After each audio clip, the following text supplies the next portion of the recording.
And let's see if we have the right screen showing. Are you guys seeing the big presentation? I'm seeing their compost project. Oh, wrong one. Oh. Okay. We don't want that. I'll talk over compost. All right. Now are you seeing this? No. Yes. What is it? A picture of the screen? The Wisconsin idea? Correct. Yep. Okay. So not a great start to our recording, but my name's Greg Lawless, and I work for UW Extension. And this program's called Food in the Wisconsin Idea. We've been doing it for, formally, I guess, for maybe a year and a half. And it's really as you can see on this slide, there's a bunch of organizations that kind of co-sponsor it. It is a total shoestring operation. So School of Human Ecology, who's hosting a thing right over there, we can join them as soon as we're done here. Where? Human Ecology. No, they're that way, but in the bar over here, in the Steambox bar, if you want to go over there and meet the Sohi people, School of Human Ecology, and have a drink and I think free food, cash bar. Center for Integrated Ag Systems, Nelson Institute for Environmental Studies, a informal group of grad students on campus, agroecology program, UW Extension, urban and regional planning, which is specifically the Jerry Kaufman lab. Are any of you guys from the Kaufman lab? Excellent. Okay, so that's the group behind it. I'm going to show one slide here. I just think it's good to be able to see who's talking, and the people who watch this recording won't be able to see the video, only these slides. So, and I knew you'd know those people. Yeah, so what you're seeing here is, whoops, get this out of the way. That's me with the arrow, so that's Greg. But I'm there with Alfonso. Alfonso Morales, one of the co-sponsors of this program, and he runs the Kaufman Lab. He's a professor in rural Community and Regional, what's it called? Urban and Regional Urban and Regional Planning. Sorry,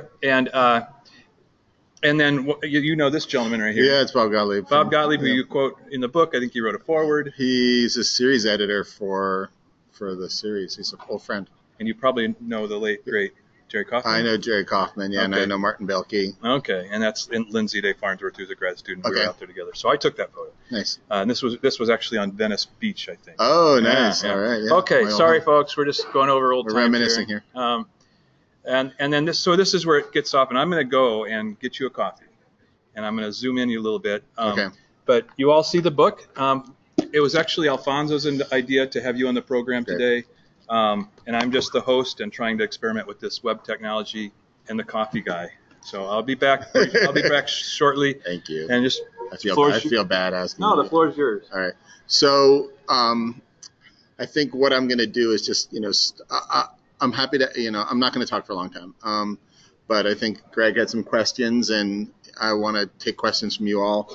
It's weird. Am I talking to you, or am I talking to you? I guess I'll talk to you. It's more fun. Yeah, I think I'm talking to you. I'm not looking at that. So anyways, I, just quick background. So I got involved into this work because I was a grad student at UCLA in urban planning.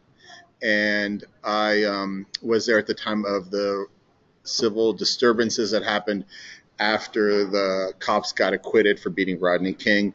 And a group of students and I got together and decided, I was in planning school, and decided to look at kind of the food system in LA as part of a kind of a year-long study. And we did that and looked at kind of why LA we didn't call it a food desert, but why there was no grocery stores in South LA. And it got a lot of attention. And I went on to found with Bob Gottlieb, his photo is on there, and another person with the Community Food Security Coalition, which was the main it was the main alliance of local food system and groups working on healthy food access. So it really brought together a lot of groups that hadn't been in conversations, from hunger and gardening and sustainable agriculture, into kind of more of a cohesive whole. And we did work on promoting farm to school, on getting legislation through the Farm Bill to set up the community food projects. We did a lot of work on community food assessments and food policy councils, and really just kind of galvanizing food. I left that in 2011, and I had been really trying to engage the anti-hunger community to be more focused on public health issues and sustainability issues and where their food was coming from. And a lot of groups, we had a lot of members who are food banks and other anti-hunger groups, and saw a lot of progress. I also ran into a lot of resistance, especially at the national level, where it was more convenient for those groups to be allied with big ag or big food because that's where the bread was buttered, that's where the power was. But I saw that going on, and I saw a lot of resistance to moving in a more progressive direction.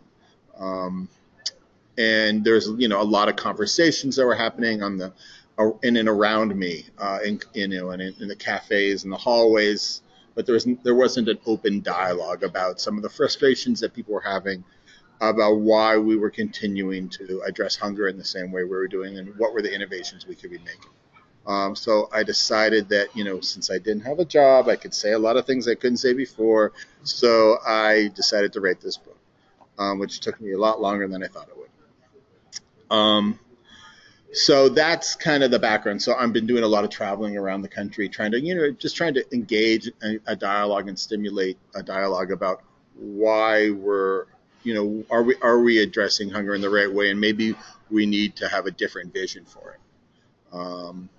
So the other part that I think the other part that informs some of what I talk about is, Greg asked me to mention the fact that I grew up in Youngstown, Ohio, which is a Rust Belt city. It's kind of one of the biggest steel towns in the country until 1980, 1981, when kind of the bottom fell out of the economy, and steel exports started taking over, and the steel industry moved down to Alabama, among other places. What cream, sugar?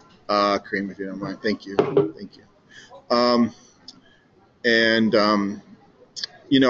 I guess what I saw, maybe I'll just start with this. I saw that anti-hunger groups in Youngstown and in other Rust Belt communities weren't really working on wages. They weren't really working on trying to bring the jobs back to those communities. Instead, what they were focused on was charity, like food banking, or they're focused on SNAP. And I finished this book in 2015, and I've been thinking about the elections of last year, and thinking about and just kind of wondering if first, let me just say first that the county that I grew up in is called Trumbull County.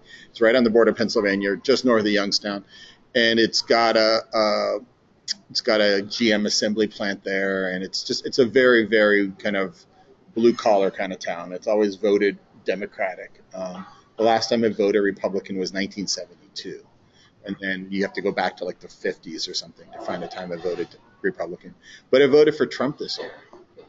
And I keep wondering if, the economic insecurity and the economic anxieties of folks in that community, played into that. And did we in the anti-hunger community not really address those anxieties appropriately? Because we didn't focus on wages or jobs. We just focused on giving people things that were stigmatizing. Nobody really wants to go to a food pantry. Nobody really wants to get SNAP. They do it because they need to. And the economy's gone south, literally, with, the kids that I went to school with, their parents, made a decent, the steelworker parents made a decent living, and they sent their kids to Youngstown State University, and, they had a nice house, and maybe they had a boat, and maybe they, took vacations to Florida or something. But, that's not happening now. They're working at Walmart, or they're working at the federal prison, or the private prison. That's, the form of economic development in the community. So, anyway, so I ramble, but just a thought. Well, okay. So I kind of cram read this yesterday, hey Pam.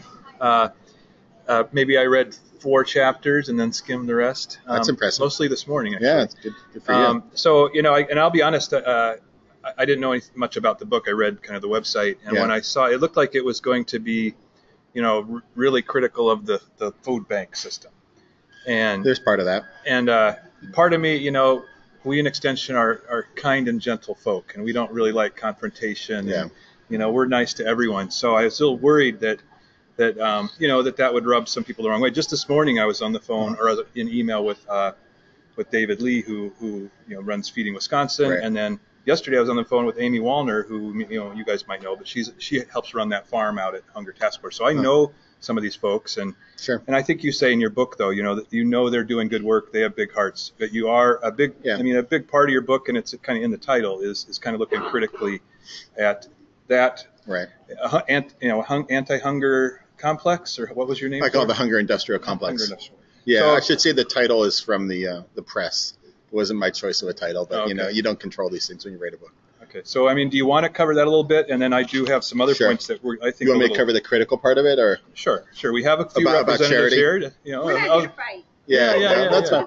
No, I mean, I will just say, I do write a chapter that looks at food banks, and I kind of ask the question. You guys know this. I mean, there's a feed the need model and shorten the line, right? I mean, that's the dichotomy the food bankers talk about. And I should say, I know, I've worked in this field for a long time, kind of at the edges of the anti-hunger world. So I kind of consider myself in, and I kind of consider myself out, right? I'm kind of, whatever's convenient, I suppose, right? Well, can you one foot in, one foot out. Can you explain those two phrases, feed the need and shorten the line? Okay, so food banks operate under two different paradigms, I guess. And the traditional conventional paradigm is feed the need. It's like, there's so much need for coming to our door. There's so many people coming to our door. We need to make sure they get enough food. We want to increase our distribution such that we meet the need out there. And it's pretty straightforward.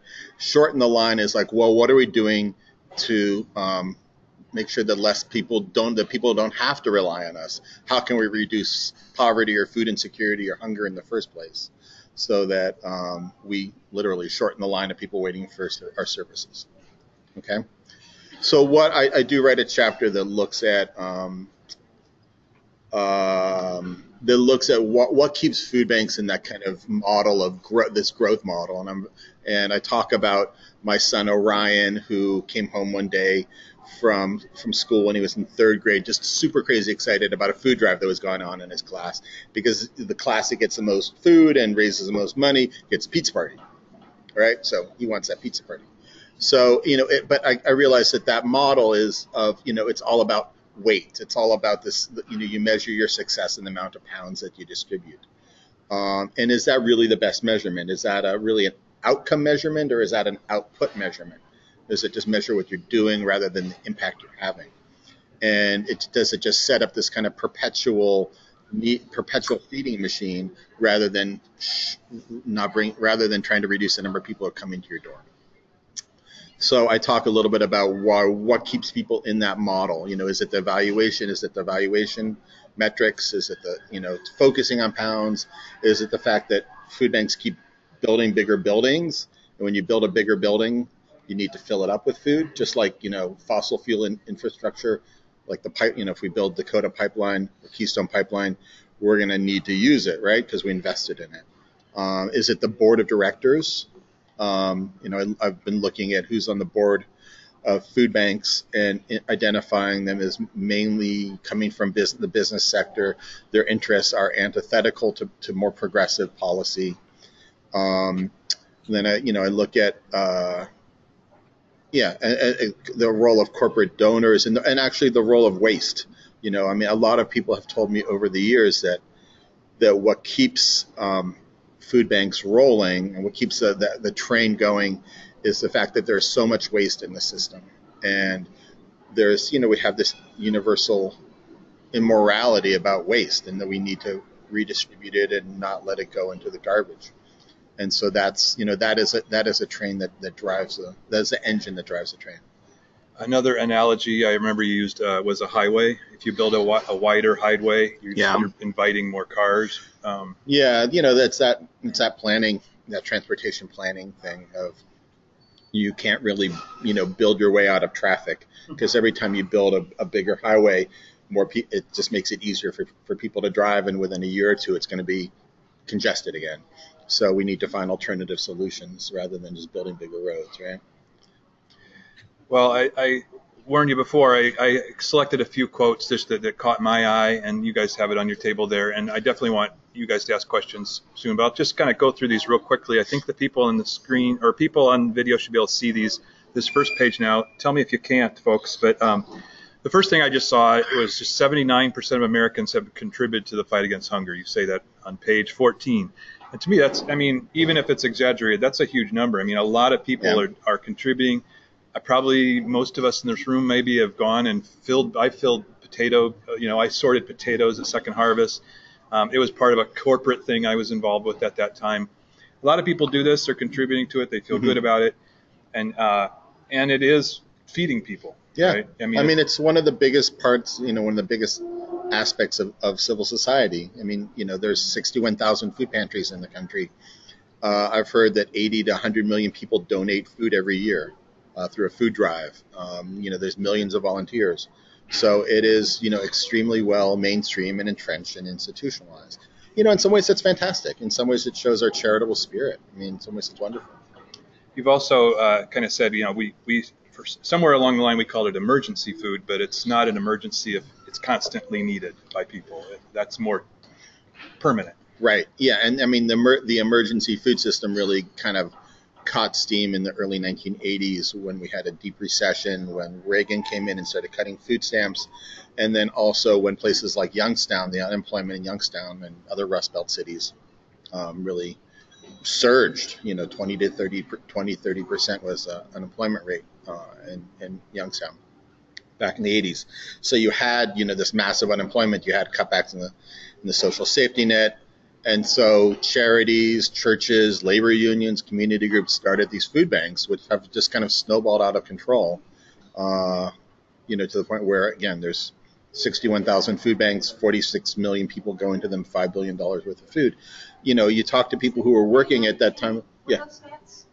There's 200 food banks, 61,000 soup kitchens and food pantries, 46 million people served, $5 billion worth of food. So it's, sorry, you would usually have like a screen with it. So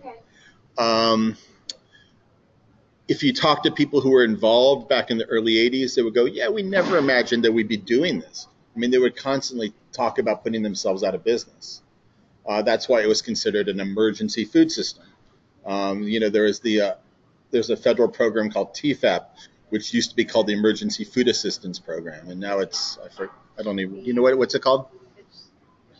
It's just like, yeah, they got rid of the emergency. Yeah, they got rid of the emergency part a while back. Yeah, I don't remember.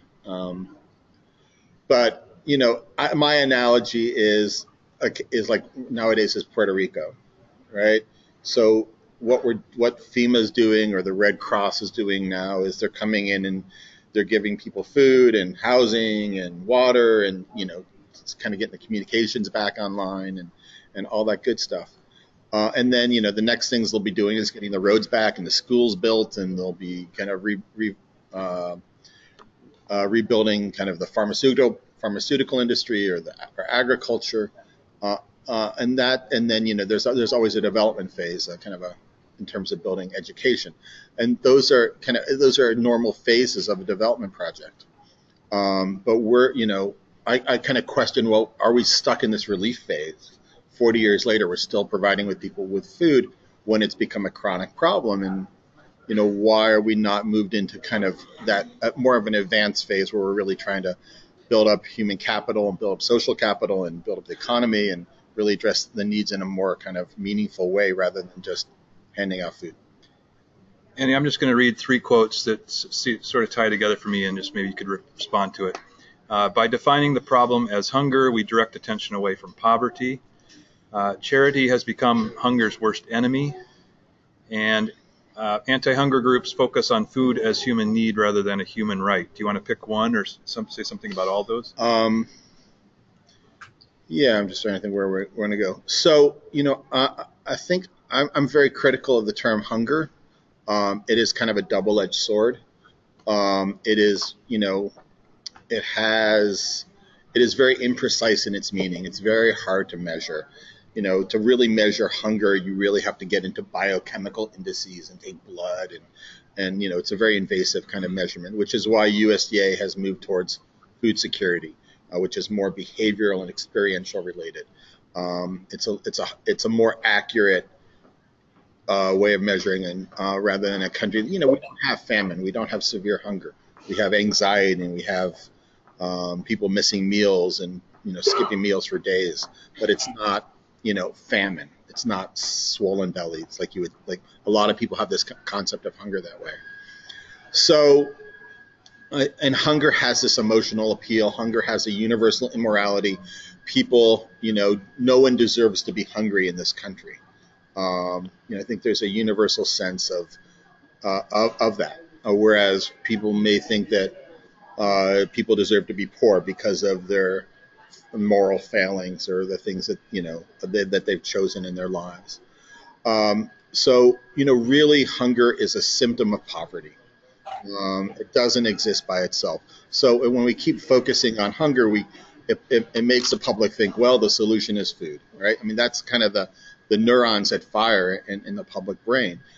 And when we keep pushing on hunger, it works emotionally to raise money. It works emotionally. It gets people's attention. It raises money.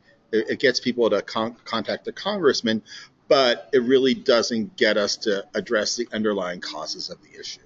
It's kind of this mortgaging of the issue. It kind of solves the issue for today, but mortgages the issue for tomorrow.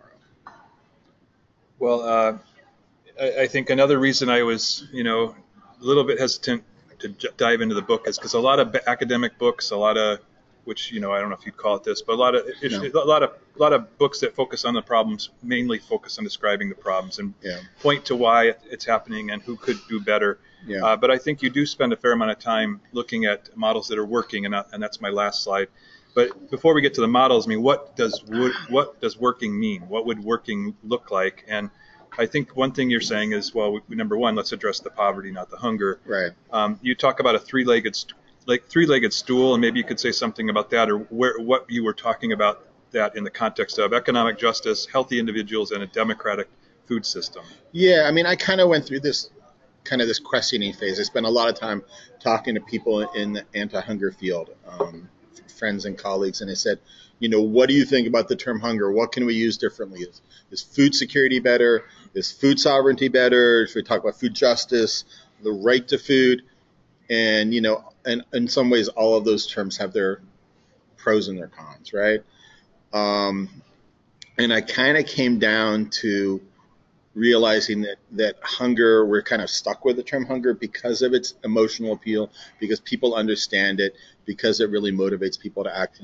But we need to occupy it. We need to remake what it means. And I read a lot of Janet Poppendiek's work. If you're familiar with her, I'm sure it's Sweet Charity. She's just retired from Hunter College. And she talks about how the nature of the problem is defined by the solutions that we put forth. So, and she talks about how that's changed over time. So I really started to think, well, if we're going to develop a better concept for this that gets at the solutions, maybe we need to think about the solutions in the first place and how we redefine them.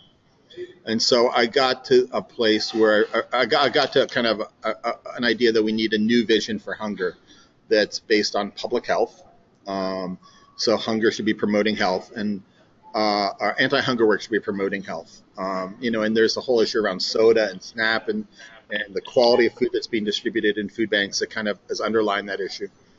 That we need to be focusing on economic justice, and especially wages, because that is something all too often that anti-hunger groups don't focus on, and it's also an underlying cause of food insecurity. And this as a democratic food system, I've kind of moved that a little bit to thinking about local economies, and that our food democracy, and that comes out of the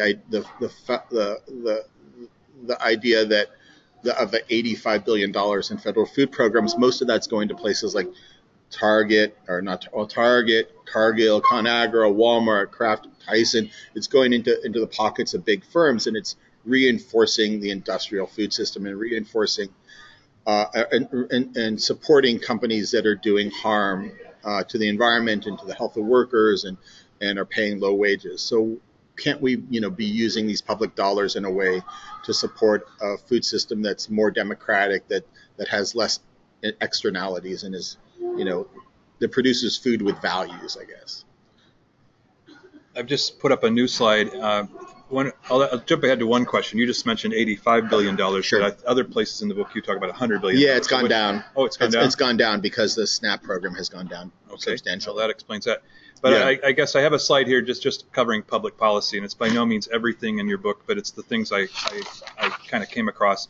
You talked about an archery. Well, the other thing I'll say is what I was reading into your critique of the food bank system, most often it seemed that you were talking about just maybe the reluctance or failure of really the top people in those organizations to kind of come out in favor of different kinds of policies. Yeah, I think there's a leadership crisis. And when you talked about, of course they do worry about public policy, but you talked about an archery target, and at the very dead center of that target, what they care most about is TFAP and charitable giving tax incentives. Sure. What is TFAP? TFAP is the emergency, I don't even know what it's called. It's Food Assistance Program. It's USDA buys commodities that it distributes to food banks and gives them money to help move that food. So it's the federal government buying food and pushing it through schools. Well, they do it through schools as well. There's USDA buys food, $2 billion worth of food. Most of that goes into schools, but it buys. Last year, I think it bought, I don't know, $400 or $500 million worth of food and gave out another $100 million worth of cash to move that food. Okay. And then the charitable giving, the tax incentives for charitable giving is why a lot of people do, not people, corporations give this food. Right. So, yeah. Corporations get about $200 million a year in tax breaks for donating food to food banks. So what I understood is that's what the top leaders are most concerned about, is protecting those two. But you were saying, there are bigger issues that might actually get at the underlying problem. Well, I think what I'm saying is, if you look at the advocacy activities of food banks, I mean, not every food bank does public policy advocacy. There's probably a large subset that do, but the ones that do, all of them are going to focus on TFAP and charitable giving. Then, a smaller subset is going to focus on SNAP. It's going to focus on school lunches and WIC maybe. Then as you go out, fewer are going to focus on minimum wage. Then even you go further out, then fewer are going to focus on child care or affordable housing or public transportation or that type of thing. So you have a whole chapter on SNAP. Do you want to say anything about the identity crisis that you talked about? I do write a chapter about SNAP and whether it's a nutrition program or a welfare program, and I look at the whole issue of soda and whether soda should be included within SNAP. There's been a lot of discussion, about that in the public health community, with especially New York City trying to get a waiver to test out eliminating soda from that. Maine is trying to do that currently. So I kind of look at, the arguments of the anti-hunger community and the public health community, and where they lie and where's the common ground. Okay. And I just have a few more bullets on this page, and then the next page is just examples of where people are doing it differently, or where things are working, and many of those do seem to be food banks, some of them anyway. But this $100 billion, or now I guess it's $85 billion. I mean, that's almost, we're talking a lot of money. It's real money, It's real money. Yeah. So one thing you said I was just kind of shocked at is that that information about how this is spent, it remains confidential or not really available to the public. Because it's public money. We can't say where this is going. Well, SNAP is not publicly available. Okay. The other ones are difficult to get. So there's two levels of information within SNAP. One is where is the money being spent? Is it being spent at the corner store over here, at your Pick and Save, or at a Safeway down the street? That information USDA collects, but it does not make it publicly available. And there's a lawsuit that's been filed against USDA by a newspaper in South Dakota that's trying to force that disclosure, and it's still on appeal. And the other level is, so what do people buy with SNAP? Are they buying ding dongs, or are they buying rice and beans or cabbage or whatever, right? And that information USDA does not collect. Supermarkets consider it a trade secret. The closest we have to that is that there was a study that was released last year from data from one large supermarket chain from 2011 that showed, the layout of what SNAP recipients and non-SNAP recipients bought during that time period. in comparison. And they're relatively similar. There are some nuances. SNAP participants bought fewer vegetables. They bought more soda. So I mean, but they're relatively similar. Well, so you ask a question, I think earlier in the book, page 10, what if that 100 billion or now 85 billion in federal food program expenditures were used to catalyze a more economically democratic food system?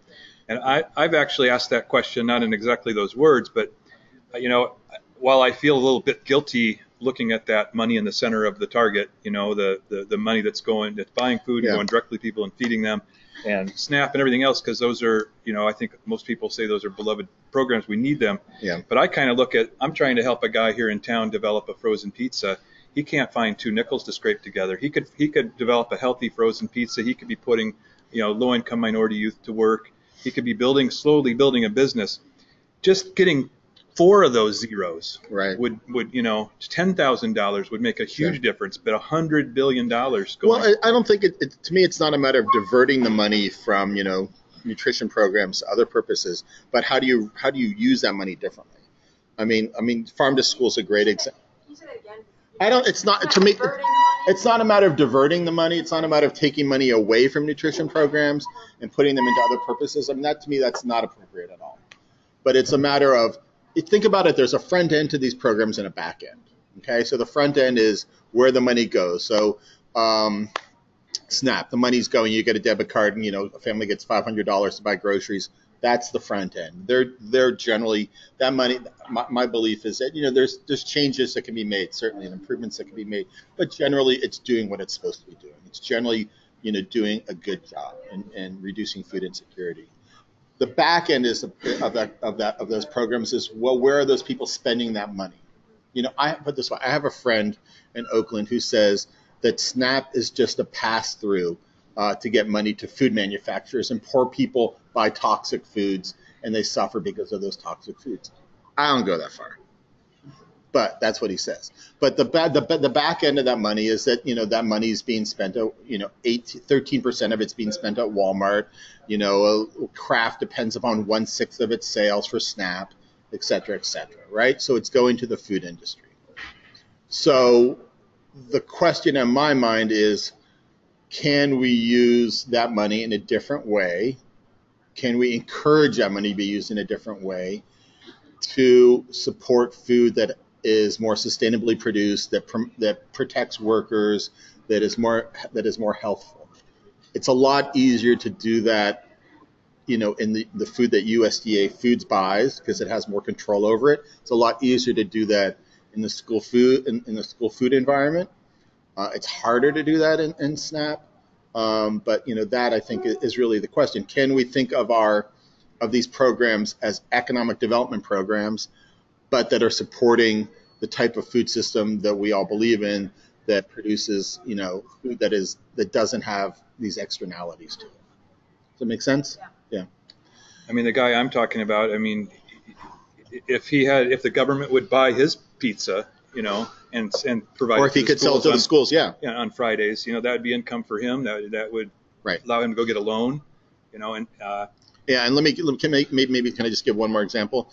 So USDA provides a quarter per meal per student for school lunch, right? And it provides that in commodities. It provides cash, but it provides that in commodities. So schools are eligible for that amount of money to buy from USDA in commodities. So they typically buy protein items because those are the most expensive on the marketplace. So they buy chicken, they buy beef, they buy cheese, right?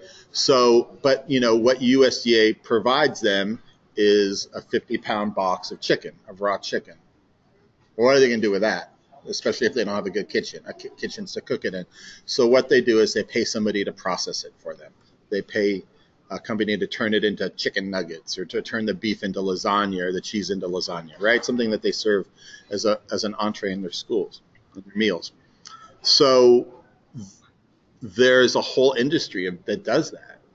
There's a whole lot of big national companies that do that, like Tyson is a great example, or another company called Advanced Pierre. So that food is not necessarily coming into Wisconsin to be processed into chicken nuggets and into lasagna or whatever is going into the schools. It may be processed in Georgia or Florida by these big multinational companies.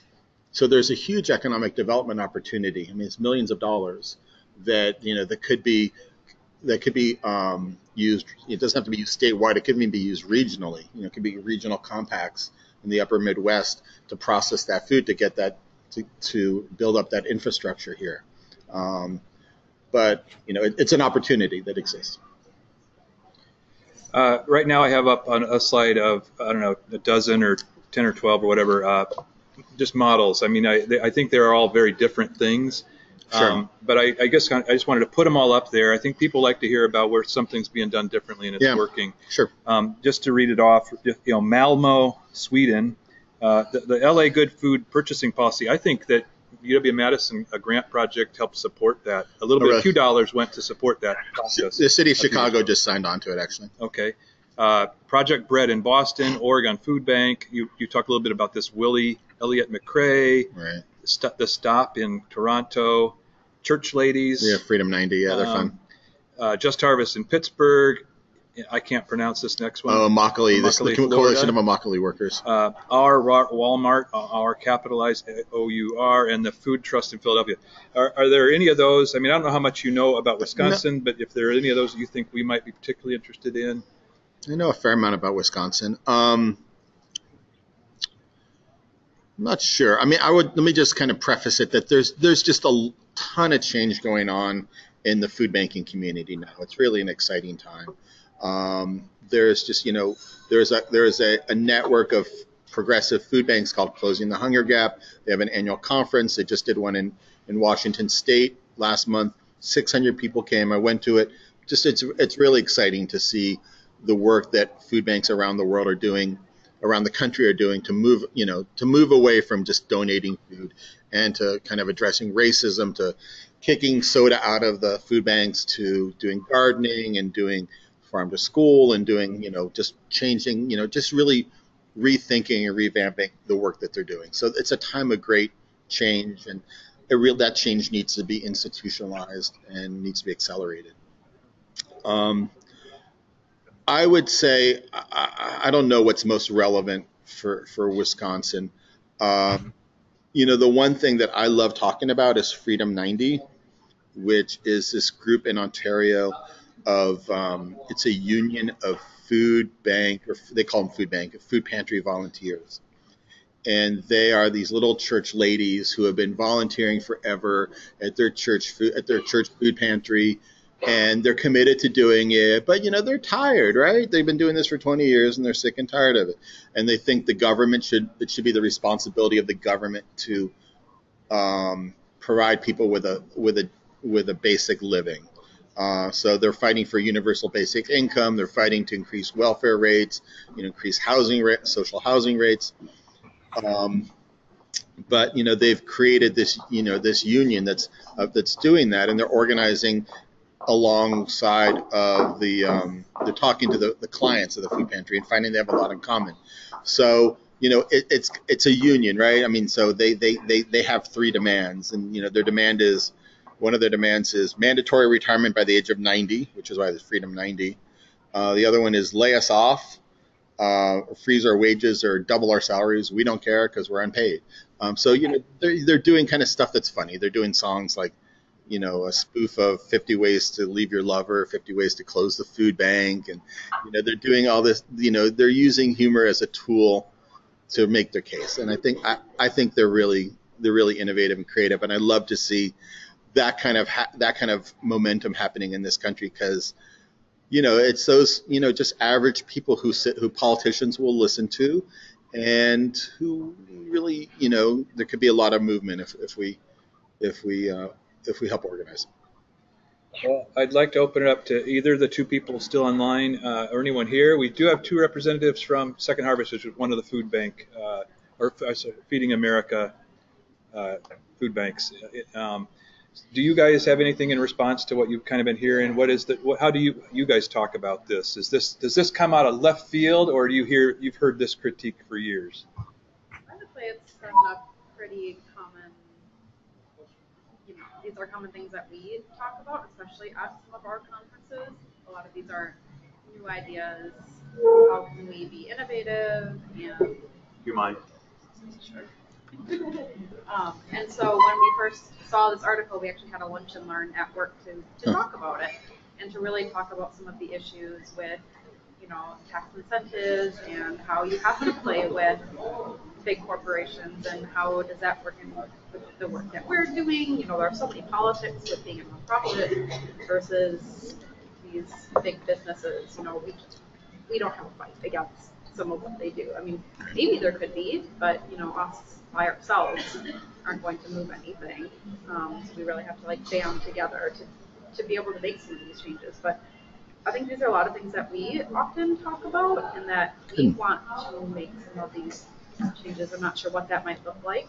I know Anne works on some work that's a little bit more innovative than normal home banking, but I think these are things that we want to work towards. It's just a matter of figuring out how to do it and what makes sense. So can I ask you a question? Where do you see that change happening? How does change happen?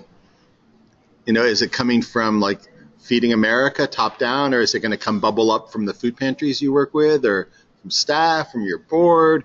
You have a sense? So I would say my experience of the past 3 years of working with food bank is Feeding America has really helped to drive the change. Really? I think so, at least in our food bank. That when I was hired 3 years ago to work on healthcare partnerships and reframing hunger as a public health issue, it was very controversial, and our board felt like it was mission creep and why are we talking about health? Our job is to do one thing and do it well, and that's get food in and get food out. And then since that time, I feel like the culture has really changed, and now our mission talks about health, and I think that is because there's a movement at Feeding America to really push that, and so when we see other food banks across the country doing this kind of work, it starts to become less unique, or then all of a sudden it's oh, well, maybe that should be our mission. It's not mission creep, because other people are doing it too, and it makes sense. I don't think we're there to fight for a living wage. I would love to see us work on that, but now that's mission creep, but health is okay.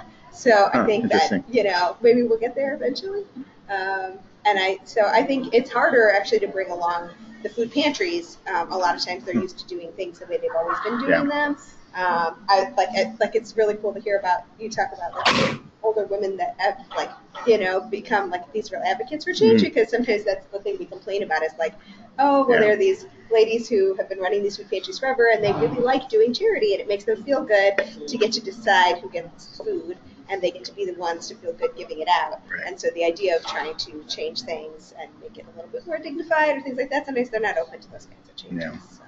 A lot of it, from Feeding America and from staff. I mean, people like us that are interested in having these conversations and really bringing these points to the table and asking what are we doing? What can we actually do to make a difference? And obviously, the terms like shorten the line come up often. Things that we're talking about, but I think, and it takes some time, as staff people, like any organization, to make those changes, but. I think it's worthwhile criticism. Yeah. You think it's worthwhile to what? I think it's a worthwhile criticism. This discussion, I think it's worth talking about because I know my work in the past has always been I've worked in nonprofits and I've worked on progressive issues, and we did a lot of policy work, and it was always really controversial. And working for a food bank sometimes is really nice because it seems less controversial. Until you start talking about SNAP, or you start talking about other policy stuff, and all of a sudden it's well, no, I like to feel good doing my food drive, but it's not about really creating systemic change. That's where the controversy. So what do you guys do there? What are your roles? I'm a child hunger specialist, so I oversee programs or initiatives, anything to do with child hunger. So I work backpack program kind of stuff? Yeah, kind of. We haven't really gotten into that because we know that it's maybe not as effective.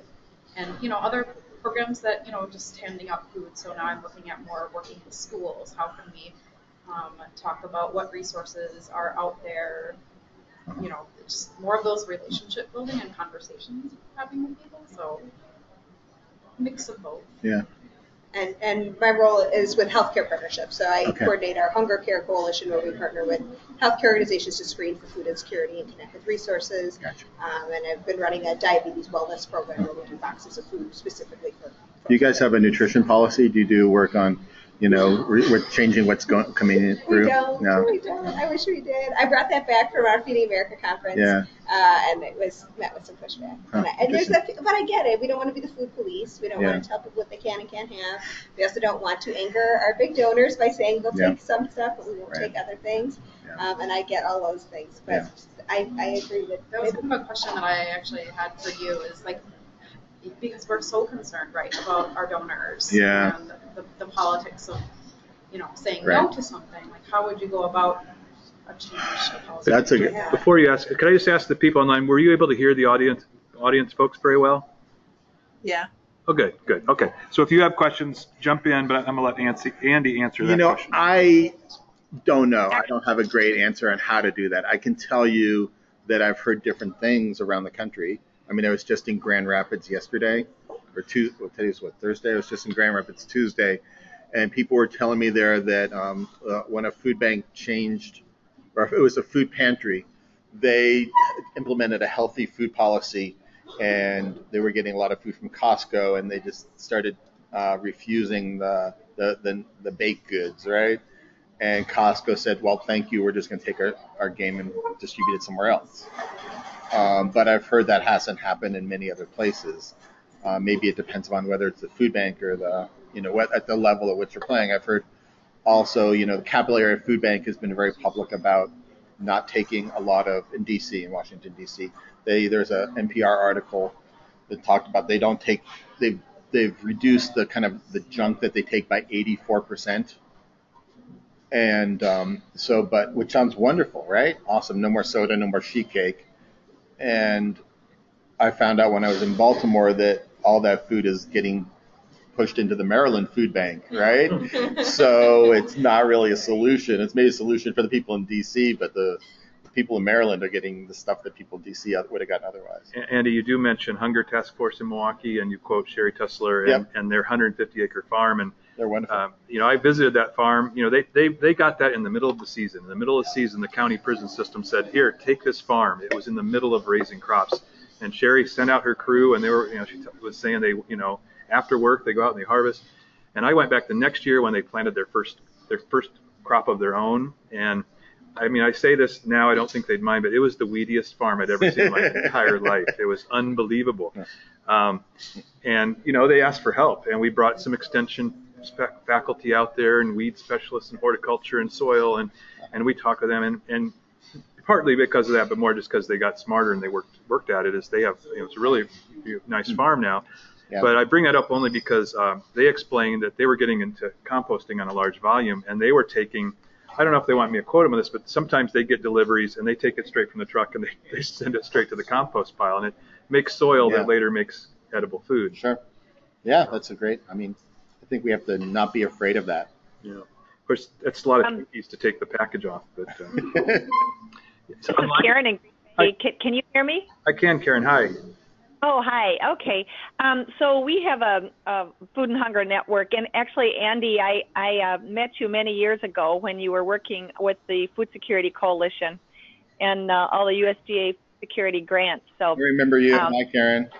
I wondered where you went. Glad to see you're still involved. So our pantries work together, and we've been working on a healthy donation campaign and have changed donations by about 10%, and pantries now, after they understand health disparities, have really shifted in terms of their interest in healthier foods.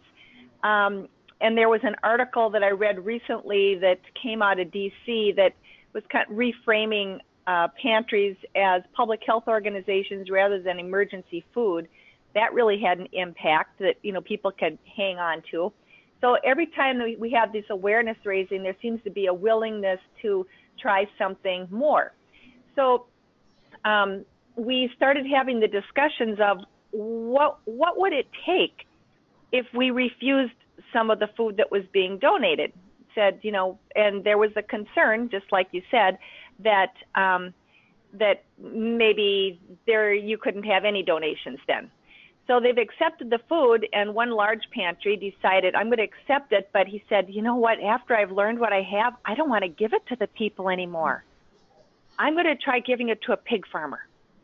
So that's what he started doing. And after 1 month, the pig farmer contacted him, said, "I'm sorry, I can't take the food anymore. My pigs have gotten so aggressive, I can't feed them all that sugary pastry." Can you believe that? That's hilarious. Wow. Well, Oh my God. right. Wow. So what's I'm going to let me talk to this just happened. So I'm thinking now, okay, now that's the reason that we need to go into food waste, except and have a composting situation. But then I'm like, I don't know. Is it okay for the soil microbes? Will they eat all that sugar and stuff? I mean, does that matter? Because that really seems to be the direction we need to go. Because as you clearly state, there is an issue. But there's also the conversation of what if we don't take it? You know, the whole supply and demand. I assume that large stores get write-offs when they donate this. So if nobody will take it, eventually they're not going to get a write-off, and then they maybe won't buy so much, and maybe we won't have as much in the store. So if we go up chain, will it work that way? I don't know. I mean, you know, again, I was in Chicago over the weekend and talking to somebody from Feeding America and kind of asked her what drives this. And she says, you know, her example was sheet cake, right?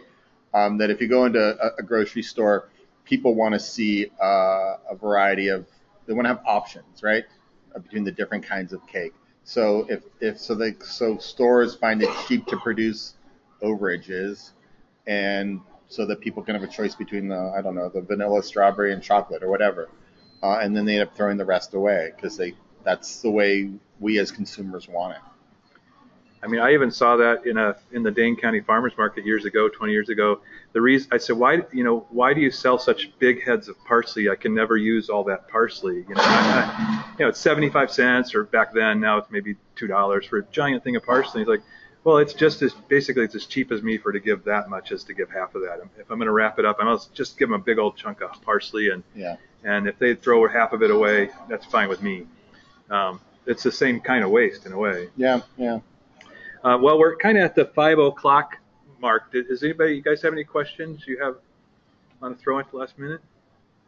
Yeah, I wanted to comment on the hospital at UW actually recently, in the last 3-4 years, took their sugariest, highest in, I'm not going to blame any certain sugar, fat, protein, but they made the healthiest options subsidized by an increase in the price of the lesser healthy options. Nice. And you categorize where those two fit. Have you seen anything within organizations you've worked with where they're able to keep bringing in food and also distributing it, but incentivizing the choice of healthier options versus non-healthy? It's a good question. You guys know anything about that? Anything? That's more to the legislation for SNAP right now. Yeah. Right, that just went through the. Yeah, there's SNAP incentives. I mean, there's like double bucks kind of stuff, right? And I for 3 years was on food stamps myself. Yeah. I did an AmeriCorps program down in DC. That'll put you on food stamps. Right. So by earning $1,200 a month, I could go into the food stamp. I could go into the office in the morning, spend 6 hours waiting in line with the other 400 people, and get my number called and say, "Oh, you're working for AmeriCorps." Automatic, no questions asked. Really? I just had to have a letter from the government, from Food Corps, and then for those guys. And it was eye-opening to see the process, but also that's an automatic for getting to get the $191 a month. But yeah, I would say I would use 180 of it at farmers markets because I could double it to 360. That's great. Yeah. And I was supporting a local economy, people I wanted to support, food that I knew how it was produced. Right. So yeah, those examples exist at Dane County. And real quick, they run out of money at a certain point in the year, and there's a gap every year between the people and the only thing that immediately comes to mind is I used to volunteer at a food pantry in Portland, and it was a shopping pantry, so you get to choose what you want. Nice. And they had you get certain controlled amounts of things, but they had endless produce, so you could get as much produce as you wanted. Not that people took it, but it was there if you wanted it. There's a great kind of curriculum or kind of ideas on how to do this called the Safe and Healthy Food Pantry Project. And that came out of UW, but it's being used nationally.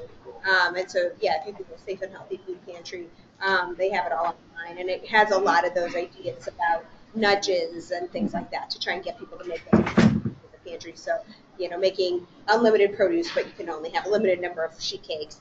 Or, you know, making the produce more appealing, putting it first so you fill your cart up with that versus going to the less healthy things and then ending and feeling like, all right, I have enough. I don't want to get those things. So a lot of those things try to incentivize the healthier choices, but it's tricky. I mean, and I think, you know, a lot of times we talk a lot about helping poor people make good choices, but everybody needs to be better at making healthy choices. And so, you know, sometimes I feel like that gets in the realm of being a little bit judgy of people's choices.